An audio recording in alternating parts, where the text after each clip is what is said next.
నమస్తే అన్న, అందరికీ నమస్కారం. కువైట్ ఎయిర్పోర్ట్లో ఒక ప్రవాసుడు దొరికిపోవడం జరిగింది.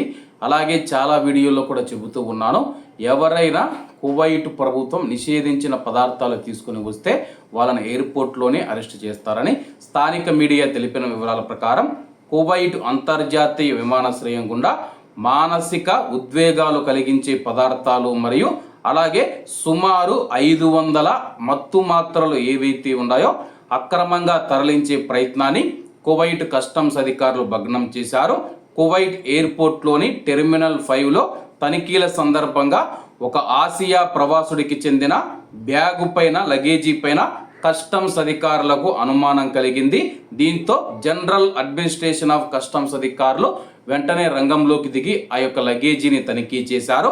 సైకోట్రోఫిక్ మాదక ద్రవ్యాల జాబితాలో ఉన్న జానాక్స్ అని అనుమానిస్తూ ఉన్న మాత్రలు మరియు అలాగే మరో మత్తు పదార్థం కలిగి ఉన్న 2 తెల్లని కంటైనర్లు లభించాయని చెప్పేసి స్వాధీనం చేసుకున్న మొత్తం పరిణామం 500 మాత్రలుగా ఉన్నాయని చెప్పి అధికారులు తెలియజేశారు.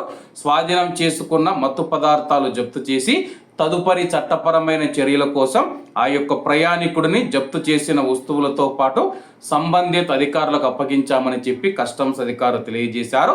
మాదక ద్రవ్యాలు మరియు సైకోట్రోఫిక్ పదార్థాల స్మగ్లింగ్ను నిరోధించడానికి అలాగే కువైట్ భద్రతకు మరియు సమాజ క్షేమానికి ముప్పు కలిగించేందుకు ప్రయత్నించే ఎవరిపైనైనా చట్టపరమైన చర్యలు తీసుకోవడానికి తమ ప్రయత్నాలు కొనసాగుతాయని చెప్పి జనరల్ అడ్మినిస్ట్రేషన్ ఆఫ్ కస్టమ్స్ పునరుద్ఘాటించింది.